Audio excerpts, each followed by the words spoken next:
Manipur conflict Manipur ye conflict loira bra conflict kuki lamento henba Manipur thogai ba pamba aduga mapandegi su changakpa moi mam ge makochu yauba adu makangbu na mitei da attack toraga tanbana Manipur thogai raga Union territory PU Madu lo na yaba mong dani Article 239 of the Constitution of India gi makhada PU pigedabani haidana May 2023 dagi na taramathoi bawdi hairamde mitare nipani May tang tarani thoi 2023 dagi di BJP ruling party gi MLA tare adu manunda minister ani adu galwena na moibu support wa kuki jogi MLA ahum punna tara asina separate administration pigedabani Lumtang na balay pak amadawna Manipur gidagi tongan na separate administration in the form of makalera na mu Union territory tongan be assembly lejaba Jammu Kashmir gi gumba Delhi gi gumba Puducherry gumba lejbe sumaina pigedabani haidana lakpa tawlibedi adugi demandu tawnabo honabada demandu piba ngamba mida la horaga tanbo oiro democratic movement bu oiro government of India da tawgadabani dana adu tawbana taba mitei da attack tawba mogi machin manau hanadagi leminari iba adu ba indigenous oiba kangu machin manau dawna tunadana on changak patuna tabako adu ba mayam sige tunadana lermiba asido onchillaga mayum mai thaba dagi hatokpa dagi tamthina tawba tumingeda mama mapa macha tumingeda manga hatpa adagi nupi angang yauna mi taro de bamda tawge be am tamthiba criminal act criminal act nataba terrorist act of terrorism to strike terror in the minds of the people terrorism shikalaibu kawi ibc bharatiya nyaya sanhita gi section 113 chamatarom doi subada yaule kana gumba mi amana natraga mi count amana adugumba mi oibagi dam tachena machi terror have target effort the thing can ko fear haiba ki betri can highest forms of the fearness haiba aki bagi kwadigi chawraba maung ase aki tujung terror machi gi ek ase against the Meitei machi chata dana lai aduga on the other hand Meitei gi narol singna kuninga pa haidana to eraga malamda mazati mari kagi mapa mama machin manau leiba mayam asi self defense tauna ba private defense tauna ba law da su yauri IPC da ko hojiki BNS da Bharatiya Nyaya Sanhita da su yauri ba section 34 da gina 44 adu bawa chawra na ko adu ma yauri aidi kana mamna ai go hat ken la abadi madu ma bu aina haluk dargati ai cha hat kibe taraba adu di madu hat pe yai haidana yauri ba chumne chamcham ko bangna thage na la da halu be ya de ai bu halaga ne na no mai na kap ke tor we di aina ai bu pai chi na dana ma bu hat pe yai ba adu mi ki self defense private defense adu da ko na defend tore raga adu da matung to halak ta na ba ki to na be ki lambi si la I adu sigi maraga sida Masa haigi betul mainan, aku ia hanegi gamen pagera paroera, aku nanti thawak tohudre, tohundre, natraga tohjadre, to aina mayam lau bedegi, tohal libra namdana boda chanda bosoi tohon libra 1949 dia tu maina, toh libra Delhi chalo orga halak pada governor da resign tore na hai bese, asigumba pot asina mong tada bedegi toki bra, tohan bra matogre, adu matungda president rule. Article 356 ki makhada suspended animation asing malondi suspended animation achini chumiko kana gomana animator suspension hai adu yati hai bang tenate tasimgati suspend toraga animation todine ba suspended animation chini chumme ba adu lamsam animator suspension hai na hai bisyawi adu todona kana nate adu ma suspended animation se as per law constitution matungina maji tore president rule ni ꯑꯗꯩ MLA ꯁꯤꯡꯁꯤ ꯍꯤꯡꯗꯤ ꯍꯤꯡꯕ ꯊꯕꯛꯇꯤ ꯇꯧꯍꯟꯗꯕ ꯃꯁꯥ ꯀꯛꯊꯠꯄ MLAꯅꯤ ꯍꯥꯏꯕꯗꯒꯤ ꯇꯣꯂꯣꯞ ꯅꯣꯂꯣꯞ ꯐꯪꯒꯅꯤ ꯆꯨꯝꯅ ꯒꯣꯔꯃꯦꯟ ꯑꯦꯝꯄ꯭ꯂꯣꯌꯤ ꯑꯃ ꯁꯁꯄꯦꯟ ꯇꯧꯋꯦ ꯍꯥꯏꯔꯒꯗꯤ ꯃꯥꯏ ꯇꯣꯂꯣꯞꯁꯦ ꯇꯪꯈꯥꯏ ꯀꯛꯄ ꯑꯣꯔ ꯁꯕꯁꯤꯁꯇꯦꯟ ꯑꯦꯂꯥꯎꯋꯦꯟꯁ ꯍꯤꯡꯅꯅꯕ ꯄꯤꯕ ꯍꯥꯏꯗꯅ ꯇꯧꯋꯤꯗꯅ ꯕꯠ ꯁꯤꯒꯤ ꯁꯁꯄꯦꯟꯗꯦꯠ ꯑꯦꯅꯤꯃꯦꯁꯟꯗꯗꯤ MLAꯁꯦ ꯐꯨꯜ ꯇꯣꯂꯣꯞ ꯐꯪꯒꯅꯤ ꯑꯗ ꯑꯦꯁꯦꯝꯕ꯭ꯂꯤ ꯐꯝꯕ ꯈꯣꯠꯄꯗꯤ ꯇꯧꯗꯕꯅꯤꯅ ꯃꯥꯒꯤ ꯑꯦꯂꯥꯎꯋꯦꯟꯁꯇꯤ ꯂꯩꯔꯔꯣꯏ ꯐꯨꯜ ꯇꯣꯂꯣꯞ ꯂꯥꯛ 2.5 ꯐꯪꯒꯅꯤ ꯍꯥꯏꯔꯤꯕ ꯑꯗꯨꯒ MLA ꯑꯃꯅꯤ ꯍꯥꯏꯗꯅ ꯑꯦꯁꯦꯝꯕ꯭ꯂꯤꯗ ꯃꯤꯐꯝ ꯇꯧꯕ ꯈꯣꯠꯄꯗꯤ ꯌꯥꯗ꯭ꯔꯦ ꯑꯗꯨꯒꯨꯝꯕ ꯑꯦꯁꯦꯝꯕ꯭ꯂꯤꯁꯦ ꯁꯁꯄꯦꯟ ꯇꯧꯈ꯭ꯔꯦ ꯑꯦꯁꯦꯝꯕ꯭ꯂꯤ ꯍꯥꯏꯕ ꯄꯣꯠ ꯄꯨꯝꯅꯃꯛ ꯑꯁꯦ ꯄꯥꯔꯂꯤꯌꯥꯃꯦꯟꯅ ꯇꯧꯔꯒꯅꯤ ꯑꯗꯨꯒ ꯄ꯭ꯔꯦꯁꯤꯗꯦꯟ ꯍꯥꯏꯕ ꯄꯣꯠ ꯄꯨꯝꯅꯃꯛ ꯑꯁꯦ ꯏꯟ ꯗ ꯅꯦꯝ ꯑꯣꯐ ꯄ꯭ꯔꯦꯁꯤꯗꯦꯟ ꯍꯥꯏꯅ ꯄ꯭ꯔꯦꯁꯤꯗꯦꯟ ꯔꯨꯜ ꯍꯥꯏꯔꯤꯁꯦ ꯁꯦꯟꯇ꯭ꯔꯦꯜ ꯒꯣꯔꯃꯦꯟꯅ ꯀꯅꯥꯒꯤ ꯈꯨꯠꯊꯥꯡꯗ ꯒꯕꯔꯅꯔꯒꯤ ꯈꯨꯠꯊꯥꯡꯗ ꯃꯁꯤ ꯇꯧꯔꯅꯤ ꯍꯥꯏꯅ ꯁꯨꯃꯥꯏꯅ ꯁꯨꯝ ꯂꯥꯛꯄꯁꯤꯗ ꯑꯗꯨꯗꯤ ꯍꯥꯟꯅꯒꯤꯗꯨ ꯃꯑꯣꯡ ꯇꯥꯗ꯭ꯔꯦꯅ ꯀꯅꯥꯒꯨꯝꯕꯅ ꯁꯟꯅꯁꯤꯕꯤꯒꯤ ꯁꯔꯀꯥꯔ ꯑꯗꯒꯤ ꯀꯔꯤ ꯍꯥꯏꯕ ꯀꯩꯅꯣꯒꯤ ICUꯗ ꯂꯩꯔꯤꯕ ꯁꯔꯀꯥꯔꯅ ꯍꯥꯏꯕꯤꯕ ꯃꯌꯥꯝꯗꯣ ꯑꯗꯨꯗꯒꯤꯕꯨꯗꯤ ꯄ꯭ꯔꯦꯁꯤꯗꯦꯟ ꯔꯨꯜꯅ ꯐꯅꯦꯅ ꯑꯩ ꯏꯁꯥꯃꯛ ꯐꯥꯎꯕ ꯍꯥꯏꯔꯤꯕꯅꯤ ꯄ꯭ꯔꯦꯁꯤꯗꯦꯟ ꯔꯨꯜꯅ ꯊꯕꯛ ꯀꯔꯤꯝ ꯇꯧꯕ ꯉꯝꯃꯣꯏꯗꯕ ꯑꯣꯏꯔꯗꯤ ꯄ꯭ꯔꯦꯁꯤꯗꯦꯟ ꯔꯨꯜꯁꯤꯅ ꯐꯩ ꯍꯥꯏꯔꯤꯕꯅꯦꯕ ꯕꯠ ꯄ꯭ꯔꯦꯁꯤꯗꯦꯟ ꯊꯥ 2 ꯃꯈꯥꯏ 2 ꯈꯔ ꯍꯦꯜꯂꯝꯃꯅꯤ ꯑꯁꯤꯗ ꯄ꯭ꯔꯦꯁꯤꯗꯦꯟ ꯔꯨꯜꯁꯦ ꯑꯩꯈꯣꯏꯅ ꯈꯜꯂꯨꯕ ꯄ꯭ꯔꯦꯁꯤꯗꯦꯟ ꯔꯨꯜꯗꯨ ꯑꯣꯟꯅꯔꯝꯃꯦꯕ ꯁꯤ ꯆꯝꯐꯨꯠ ꯑꯣꯏꯔꯝꯃꯦꯕ ꯏꯆꯝ ꯆꯝꯕ ꯑꯗꯨꯝ ꯆꯔꯥ ꯅꯣꯡꯈꯠꯅꯕꯕꯨꯗꯤ ꯌꯥꯕ ꯑꯗꯨꯒ ꯃꯁꯤ ꯌꯥꯝ ꯀꯥꯟꯅꯕ ꯄꯣꯠ ꯑꯃ ꯑꯩꯈꯣꯏꯗ ꯄꯤꯕ ꯉꯝꯕ ꯄꯣꯠ ꯑꯗꯨ ꯑꯣꯏꯗ꯭ꯔꯦꯕ ꯍꯣꯏ ꯇꯧꯔꯛꯄ ꯌꯥꯏ ꯍꯧꯖꯤꯛ ꯐꯥꯎꯒꯤꯗꯤ ꯊꯥ 2 ꯍꯦꯜꯂꯛꯑꯕꯁꯤꯐꯥꯎꯕꯗ ꯀꯩꯝꯇ ꯇꯧꯕ ꯉꯝꯗ꯭ꯔꯦꯕ ꯑꯗꯨꯅ ꯁꯤꯒꯤ ꯐꯤꯕꯝꯁꯤꯗ ꯉꯁꯥꯏ ꯉꯁꯤꯒꯤ ꯇꯣꯄꯤꯛꯇ ꯂꯥꯛꯑꯒ ꯑꯍꯤꯡ ꯑꯊꯦꯡꯕꯗ ꯆꯩꯔꯥꯎꯕ ꯅꯨꯃꯤꯠꯇ ꯀꯗꯥꯏꯗ ꯊꯥꯕꯜ ꯆꯣꯡꯕꯒꯤ ꯃꯁꯤꯃ ꯇꯥꯔꯦ ꯁꯨꯃꯥꯡ ꯂꯤꯂꯥ ꯁꯥꯟꯅꯕ ꯁꯨꯃꯥꯡ ꯂꯤꯂꯥꯗꯣ ꯆꯨꯝꯃꯤ ꯃꯥꯒꯤ ꯄ꯭ꯔꯣꯐꯦꯁꯟ ꯑꯃꯅꯤ ꯁꯨꯃꯥꯡ ꯂꯤꯂꯥꯗ ꯃꯐꯝ ꯑꯃꯗ ꯃꯤ ꯈꯔ ꯃꯤ 300 100 150 ꯌꯦꯡꯖꯕꯅꯤ ꯀꯩꯁꯨ ꯀꯥꯏꯗꯦꯀꯣ ꯑꯗꯒꯤ ꯏꯁꯩꯒꯨꯝꯕ ꯇꯧꯅ ꯑꯍꯤꯡ ꯑꯊꯦꯡꯕ ꯐꯥꯎꯕꯗ ꯇꯧꯕ ꯈꯣꯠꯄ ꯑꯩꯈꯣꯏ ꯃꯃꯥꯡꯉꯩꯒꯨꯝꯅꯃꯛ ꯅꯠꯇ꯭ꯔꯒꯁꯨ ꯍꯟꯗꯛ ꯃꯔꯛꯁꯦ ꯀꯟꯅ ꯇꯧꯈꯠꯂꯛꯏꯕ ꯑꯗꯨꯅ ꯑꯗꯨꯒꯤ ꯕꯦꯁꯤꯁꯇꯨꯗ ꯃꯅꯤꯄꯨꯔꯒꯤ ꯀꯟꯐ꯭ꯂꯤꯛ ꯂꯣꯏꯔꯕ꯭ꯔꯥ ꯍꯥꯏꯕꯁꯦ ꯑꯩꯅ ꯀꯣꯏꯁꯟ ꯍꯪꯉꯦꯕ ꯏꯊꯟꯇ ꯑꯟꯗꯔ ꯋꯥꯠ ꯀꯟꯇꯦꯛꯁ ꯀꯔꯝꯕ ꯀꯟꯇꯦꯛꯁꯇ ꯍꯥꯏꯔꯤꯕꯅꯣꯕꯁꯦ ꯊꯥꯕꯜ ꯆꯣꯡꯕ ꯑꯗꯨꯗꯒꯤ ꯏꯁꯩ ꯁꯛꯄ ꯑꯗꯒꯤ ꯁꯤꯃꯥ ꯂꯤꯂꯥ ꯁꯥꯟꯅꯕ ꯑꯗꯨꯗꯒꯤ ꯑꯗꯨ ꯇꯧꯕ ꯑꯗꯥ ꯇꯧꯕꯁꯦ ꯑꯁꯤꯅ ꯑꯩꯈꯣꯏꯒꯤꯗ ꯀꯟꯐ꯭ꯂꯤꯛ ꯂꯩꯇꯔꯕꯗꯧꯅ ꯍꯣꯏ ꯆꯨꯝꯃꯤ ꯄ꯭ꯔꯦꯁꯤꯗꯦꯟ ꯔꯨꯜꯗ ꯈꯨꯗꯣꯡꯆꯥꯕ ꯂꯧꯔꯒ ꯍꯥꯏꯒꯗ꯭ꯔꯥ ꯃꯊꯟꯇ ꯐꯝꯊꯖꯔꯛꯄ ꯍꯥꯏꯒꯗ꯭ꯔꯥ ꯅꯣꯡꯃꯩꯃꯛꯇꯤ ꯀꯥꯞꯄꯛꯇꯔꯦ ꯀꯨꯀꯤ ꯂꯃꯦꯟ ꯇꯨꯍꯦꯟꯕꯁꯤꯡꯅ ꯅꯣꯡꯃꯩ ꯀꯥꯞꯄꯛꯇꯔꯕꯅꯤꯅ ꯃꯩꯇꯩ ꯗꯤꯐꯦꯟꯗꯔ ꯑꯗꯨꯝꯕ ꯈꯨꯟ ꯉꯥꯛꯄꯅꯁꯨ ꯅꯣꯡꯃꯩꯗꯨ ꯀꯥꯞꯅꯤꯡꯉꯥꯏꯒꯤ ꯃꯁꯛ ꯂꯩꯇ꯭ꯔꯦ ꯀꯥꯞꯄꯨꯗ꯭ꯔꯦ ꯂꯥꯛꯂꯤꯕꯒꯤ ꯏꯔꯥꯏ ꯂꯥꯏꯅ ꯂꯣꯏꯕ ꯌꯥꯕꯅꯤꯅꯦ ꯀꯨꯀꯤ ꯂꯃꯦꯟ ꯇꯨꯍꯦꯟꯕ ꯀꯨꯀꯤ ꯂꯣꯏꯅꯃꯛ ꯅꯠꯇꯦꯀꯣ ꯍꯧꯖꯤꯛꯇꯤ ꯀꯨꯀꯤꯁꯤꯁꯨ ꯌꯥꯝ ꯀꯥꯏꯔꯕꯅꯤ ꯑꯩꯈꯣꯏꯗ ꯋꯥꯔꯤ ꯋꯥꯇꯥꯏ ꯁꯥꯕ ꯃꯌꯥꯝ ꯑꯃ ꯂꯥꯛꯑꯦ ꯌꯥꯝ ꯀꯨꯞꯅ ꯍꯥꯏꯕꯗꯤ ꯌꯥꯗ꯭ꯔꯤ ꯑꯩꯈꯣꯏꯒꯤ ꯊꯥꯗꯧꯒꯁꯤ ꯑꯦꯟꯇꯤ ꯀꯨꯀꯤ ꯑꯣꯏꯕꯒꯤ ꯃꯑꯣꯡ ꯂꯥꯛꯈ꯭ꯔꯦ ꯑꯗꯨ ꯑꯦꯅꯤ ꯀꯨꯀꯤꯁꯤ ꯂꯧꯊꯣꯛ ꯍꯥꯏꯔꯦ ꯑꯩꯈꯣꯏꯗ ꯑꯦꯄ꯭ꯔꯣꯆ ꯇꯧꯔꯛꯑꯦ ꯑꯩꯈꯣꯏ ꯂꯥꯛꯅꯤꯡꯉꯦ ꯈꯣꯠꯅꯤꯡꯉꯦ ꯑꯩꯈꯣꯏꯗꯤ ꯑꯁꯦꯡꯕ ꯀꯨꯀꯤ ꯅꯠꯇꯦ ꯀꯨꯀꯤ ꯍꯥꯏꯕꯁꯦ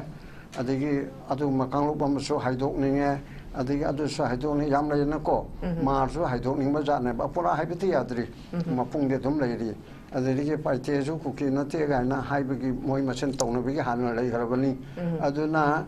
ꯀꯨꯀꯤ ꯍꯥꯏꯔꯤꯕ ꯀꯣꯡꯒ꯭ꯂꯣꯃꯦꯔꯦꯁꯟꯁꯦ ꯅꯥꯒꯥꯒꯤ ꯈꯦꯠꯅꯩ ꯅꯥꯒꯥꯗꯤ ꯗꯤꯁꯤꯡ ꯑꯣꯏꯅ ꯇꯥꯡꯈꯨꯜ ꯃꯥꯎ ꯃꯔꯥ ꯀꯕꯨꯏ ꯖꯦꯂꯔꯨꯡ ꯑꯅꯥ ꯍꯥꯏꯔꯒ ꯄꯨꯟꯕꯅꯤꯗꯅ ꯀꯨꯀꯤꯒꯤꯗꯤ ꯑꯗꯨ ꯅꯠꯇꯦꯗꯅ ꯑꯩꯈꯣꯏꯒꯤ ꯍꯧꯖꯤꯛꯀꯤ ꯂꯨꯆꯤꯡꯕ ꯀꯩꯅꯣꯁꯤꯅ ꯊꯥꯗꯧꯒꯤ one of the leading member ꯑꯃꯅ ꯍꯥꯏꯔꯤꯑꯕ ꯀꯩꯒꯤꯅꯣꯗ ꯃꯁꯤꯗꯤ ꯑꯁꯦꯡꯕ ꯄꯣꯠ ꯑꯃ ꯅꯠꯇꯕꯅꯤꯅ ꯁꯨꯝ ꯈꯥꯏꯗꯣꯛꯑꯒ ꯑꯩꯁꯨ ꯀꯨꯀꯤ ꯅꯠꯇꯦ ꯑꯩꯁꯨ ꯅꯠꯇꯦ ꯑꯩꯁꯨ ꯅꯠꯇꯦ ꯑꯩꯁꯨ ꯅꯠꯇꯦ ꯍꯥꯏꯗꯅ ꯑꯁ꯭ꯋꯥꯏꯁꯤꯗ ꯂꯥꯟꯁꯦ ꯂꯣꯏꯕ ꯌꯥꯕ ꯚꯥꯔꯠ ꯁꯔꯀꯥꯔꯅ ꯑꯩꯈꯣꯏꯒꯤꯗꯃꯛꯇ ꯇꯧꯕꯤꯗꯔꯕꯅꯤ나 ꯖꯃꯨ ꯀꯥꯁꯃꯤꯔꯗ ꯃꯤ ꯀꯨꯟꯇꯔꯨꯛꯇꯨꯗꯤ ꯑꯉꯛꯄ ꯐꯪꯕ ꯇꯦꯔꯣꯔꯤꯁꯀꯤ ꯑꯦꯛꯅꯦ ꯑꯗꯨꯅ ꯀꯟꯗꯦꯝ ꯇꯧ ꯑꯩꯈꯣꯏꯁꯨ ꯇꯧꯏꯀꯣ ꯇꯦꯔꯣꯔꯤꯁꯀꯤ ꯃꯤ ꯍꯥꯠꯄꯗꯣ ꯃꯤꯒꯤ ꯃꯤꯅ ꯃꯤꯒꯤ ꯃꯤ ꯍꯥꯠꯂꯕꯁꯨ ꯑꯩꯒꯤ ꯃꯤꯅ ꯍꯥꯠꯂꯕꯁꯨ ꯇꯦꯔꯣꯔꯤꯁ ꯑꯦꯛ ꯍꯥꯏꯗꯤ ꯑꯩꯈꯣꯏꯗꯤ ꯑꯗꯨꯝ ꯀꯟꯗꯦꯝ ꯇꯧꯋꯦꯕ ꯑꯗꯨꯕꯨ ꯃꯅꯤꯄꯨꯔꯗ ꯇꯧꯔꯤꯕ 270 ꯍꯦꯟꯅ ꯁꯤꯈ꯭ꯔꯕ ꯃꯌꯥꯝ ꯑꯃ ꯂꯩꯈꯤꯕ ꯑꯁꯤꯗꯅ ꯑꯗꯒꯤ ꯅꯨꯄꯤ ꯑꯉꯥꯡ ꯌꯥꯎꯅ 3 ꯇꯧꯈꯤꯕ ꯅꯤꯡꯁꯤꯡꯗꯕ ꯌꯥꯗꯅ ꯅꯤꯡꯁꯤꯡꯉꯤꯕꯅꯤ ꯑꯗꯨꯗꯒꯤ ꯀꯩꯅꯣꯗ ꯀ꯭ꯋꯥꯛꯇꯥꯗ ꯅꯠꯇ꯭ꯔꯣ ꯇꯨꯝꯃꯤꯉꯩꯗ ꯃꯄꯥ ꯃꯆꯥ ꯇꯨꯝꯃꯤꯉꯩꯗ ꯀꯥꯞꯇꯅ ꯍꯥꯠꯂꯦ ꯊꯥꯡ ꯌꯥꯟꯗꯅ ꯍꯥꯠꯂꯦ ꯑꯗꯨ ꯇꯧꯔꯦ ꯁꯤꯡ ꯆꯟꯕ ꯆꯠꯄꯗ ꯑꯗꯒꯤ ꯑꯗꯨ ꯇꯧꯕꯗ ꯑꯗꯨ ꯍꯥꯏꯗꯅ ꯍꯣꯏ ꯀꯨꯀꯤ ꯃꯔꯛꯇꯁꯨ ꯀꯨꯀꯤ ꯏꯅꯣꯁꯦꯟꯁꯨ ꯁꯤꯕ ꯌꯥꯎꯔꯝꯒꯅꯤ ꯑꯗꯨꯒꯤꯁꯨ ꯅꯨꯡꯉꯥꯏꯇꯦ ꯑꯗꯨꯅ ꯑꯗꯨꯒꯨꯝꯕꯒꯤ ꯄꯣꯠ ꯃꯌꯥꯝ ꯑꯃ ꯑꯦꯛ ꯑꯣꯐ ꯇꯦꯔꯣꯔꯤꯖꯝ ꯇꯧꯔꯤꯕꯁꯦ ꯃꯁꯤꯕꯨꯅ karisu natabadawna icham chamna tamthina hachabani aina khanba asomdana asomgi icham chammadi asomdadi icham chammanate Pakistan inchillaga tawri ibene khanba somdasu Myanmar dagi lakpa kangbu inchillaga tawri natro Myanmar go Myanmar yawu budi natraga so Myanmar gi lamentu henma sing aduna Manipur gi kuki lamentu henma sing asiga punshin naraga mete mathukta landarim naba aduna hanma raunda sangdo kedawa aduna msiki mangi topic sida Manipur gi conflict se loirabra haibasidi loide nomai kapado khara lepadawna tawi adu nomai kapal lepaga santi leire habidi aroi Mahabharata Ramayana su nimita abadina nongan bogba moi kapna de adu santi leire hagadra nongalaga dilam changdine ba adu hojikise khojimong ta da amadalamentu hen kharana mu torpa kan wang eta hudurimna ba aduna hanma raungelo chalakpada khoina santi tamna ba hona si hana hairaborti Bharat Sarkarna tawbigadaba leitre Manipur Sarkarna Sarkar semasung amdre tawbigadaba leitre adoradi aikhoi organization gi khutang natabada professionally Meitei ukin singna Meitei senior citizen na kuki ni haiba kangbusi gi senior citizen adugumbagi professional leiba ukin sing professional leiba media person sing professional leiba cultural leasing adiga kuki human right ki tawba kangbu chongina kangi tawba kangbu mayam se understanding ma sagalaga ai hodi horena khali adiga kopade hoje haibe adri asi tawraga o ekoi che hanu gumna ne tana lesi nangi separate cho haiga no hayu to rimne moi ta sengmadi adigi ekoi na chonoi bu hantani yengmutu tawro hanu se tawde noina su ekoi bu lana khanganu haiba understanding ma poraga Hanagi Manipur do Hanjinanabu Honagadabnaba. Aduda Bharat Sarkarna terrorist act of terrorism Torivedo, Kuki Oiro, Mete Oro, Naga Oiro, Kanano Oiro, act of terrorism to D. Zero tolerance Haidana. Have the zero the Langani, I hand up Marang Nahanma, Narendra Modi, Bihadaga Lauripsi. Tomnaba. Mitime Miladi and Ufun Orangane happening. Aduna Uful Oranabi Kodong Sabam la Habanaba. Manipur de Tamamaga, Jammu Kashmir Kakta, Hadibra. Jammu Kashmir to Uful Oralo, terroristing though. Chapman and Manipur get terroristing to Uful Oraloba. Higher than a Shumana Tamini. Okay. Quick is this as only Toba me Pandava Maiduni. A quiponamuchi me status litaba. Nenariba Walgi democratic countries in the Toriba, Tongan but the Toriba Sida, civilized world Madala Pachida. I quite the me when a lady by which me status taking Bangam Daba, citizen gi status taking Bangam Daba, some Harabada, Lepak Ning Towido, Ning Tona Supnam Toba, Ning Tona Habitu Yaba, Lepak, Leduna Lepak Ning Tokowi. Adugi status that quite layer. I quite we the people of Manipur, Hibisili Taba, and we the citizen of Manipur, Hibisili Taba, citizen Rigi Tag Wangam Daba, people get Tag Wangam Daba, I quite a subhuman being, me give formation, me give Mong Amadi Oivako, Adugi Mong the Kuchiam Hantana Leba. Aduna, the Hariba Mam Sida, I quite Jammu Kashmir da, Narendra Modi na. Aku umur asab ama kantik tu ubat tu tegi mamit tu pang long nasau dan orang pedo. Ada ki film dah tahu ba. Manipur ki sana morok tilai ada na karim tak khandra ba. Ni ki cam ba Kumbhakarna sahib tu di tha taruk tang tumja bani. Madajo Hanuman na tawrerga mikap thon dana adiga hogalak pada di. Usah melan sadar masuk matwai mangkrim na ba. Aku ki so koi ke kanona bimol na maraga mamangda kuya Hanuman macha masaraga second Agastara mamangi adu tawraga nongan bagi da Raja Sabha minitara matoi Manipur ki pali idana Narendra Modi na adu somna palak padani kay noida Kumbhakarna da Hanuman namdana hudu dumaina Bimol haiba MP sina Hanuman macha moraga Lok Sabha da nomadu da Rajya Sabha da mana mi lising taramatoi kes lising taramatoi lokal mi changa phare da moi te khanna tan da leibani ai ga khoi ga Manipur sarkar ka tanraga losina bo honnari jai gaina haibido adu khakki matek tu natana khoi chedadi kare hani Monga moina mina tabagi thakta tawreba koi mina tabagi thakta tawre ngai ge kiran so haigi dune koi da constitution che pura chanadreba congress na khara laujari ba khongderi se chamada chani chumabani moi duna moi gi vote ki khudong chaba log da bagi wapam du toga constitution che India pumada chatre haidana constitution bu yokhatna bagi moi palan tawjari dana maduna moi political go oire na khalusi Manipur da de constitution che sunga ngaktare ba kali mo hayrani article 14 mam loin khangna re 15 asi 19 sida ngang mo sakpadu dang to one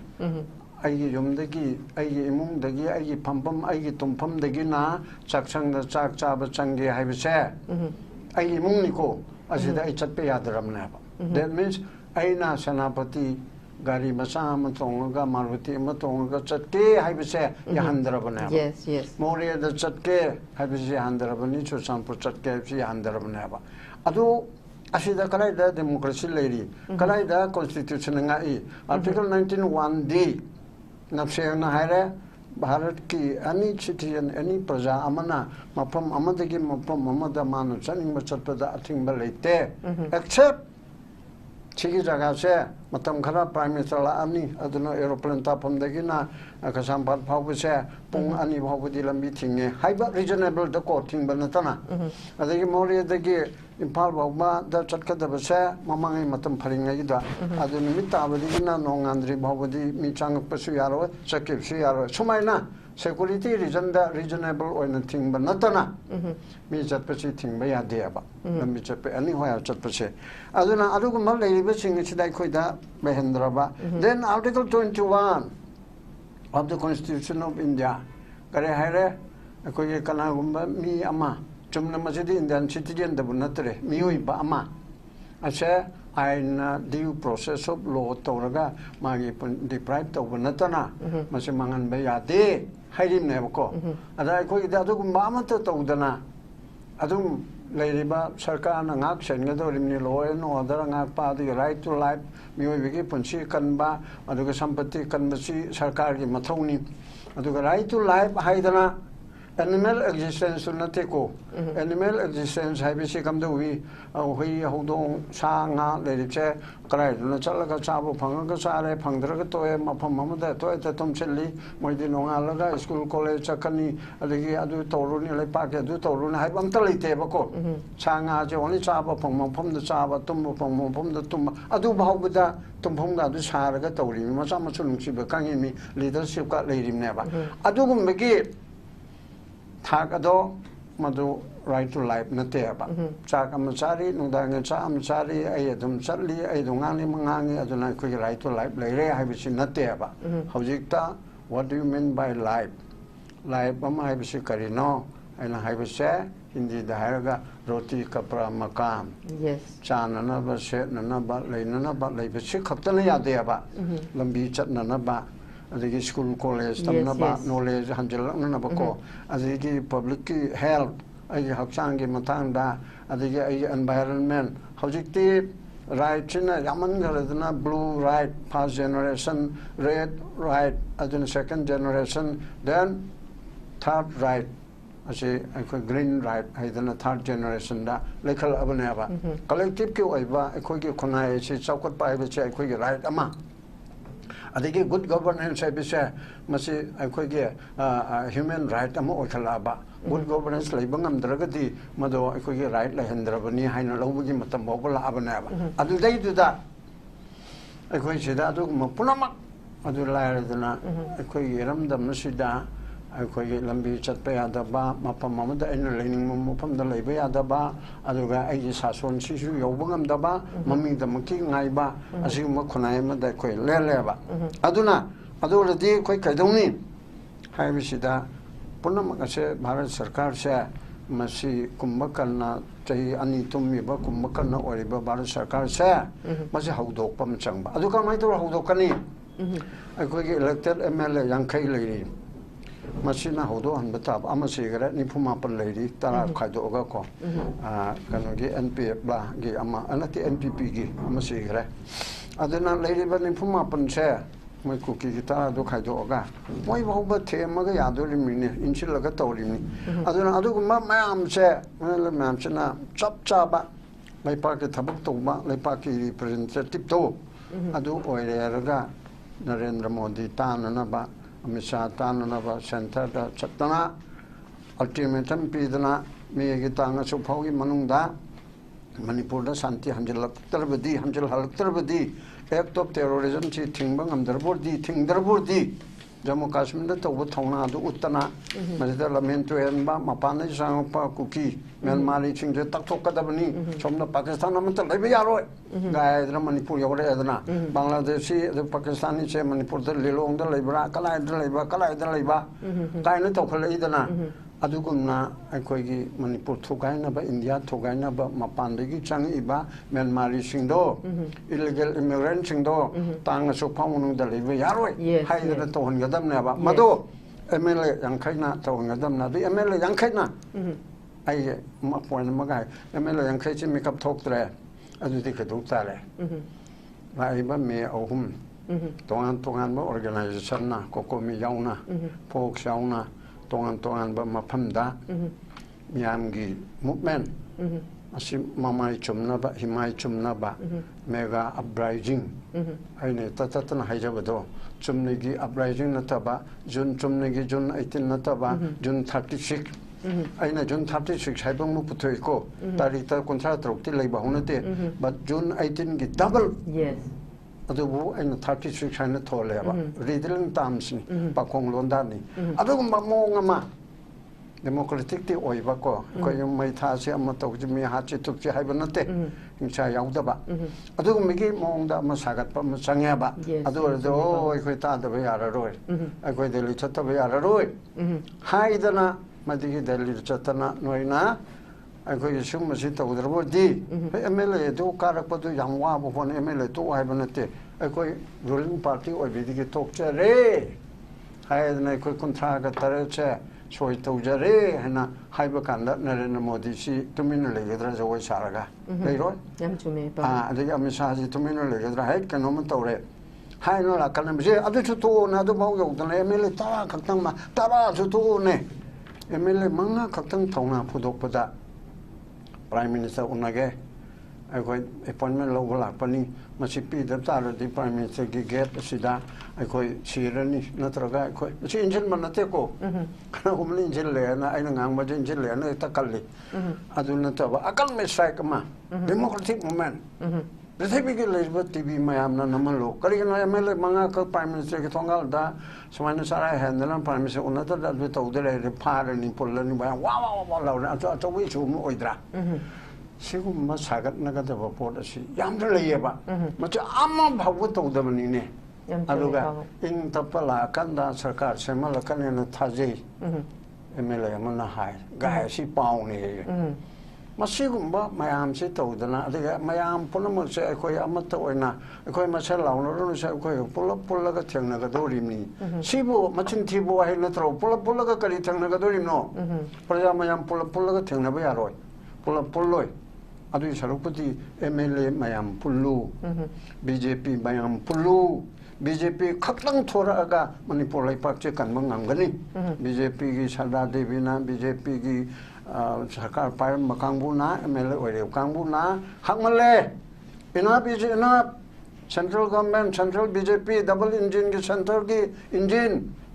chaitran ni thum do chora ba engine ai koi toe khare khire haidana mang thabada Manipur si mong ma taroidra ada masibu ai koi na sum thammi ba sum thamba di atopa san samadin ai koi ni yadana sum thamga do libra ba ai koi bu thugai ri ba ai koi ba hairaga ha aduna congress na du torme aduna du torme congress na mang ma charaga moi chu chani hairi bro parma namni ko ꯃꯃꯥꯡꯒꯤꯗ ꯇꯧꯔꯅꯣꯕ ꯃꯃꯥꯡꯒꯤ ꯃꯄꯥꯗꯨꯅ ꯉꯥꯕꯨ ꯄꯣꯛꯄꯤꯔꯝꯃꯦ ꯑꯩ ꯏꯄꯥꯗꯨꯅ ꯄꯣꯛꯑꯝꯕꯅꯤꯅ ꯑꯩꯁꯦ ꯑꯉꯥꯎꯕ ꯑꯣꯏꯔꯤꯕꯅꯤ ꯍꯥꯏꯕ ꯌꯥꯕ꯭ꯔꯣ ꯑꯩꯃꯛꯅ ꯄ꯭ꯔꯃꯥꯟ ꯇꯧꯔꯤ ꯑꯩ ꯏꯄꯥꯗꯣ ꯂꯋꯥꯏꯗ ꯁꯨꯒꯨꯅꯨꯗ ꯄꯣꯛꯏꯅꯦ ꯑꯩ ꯃꯥꯏ ꯑꯣꯟ ꯐꯥꯗꯔ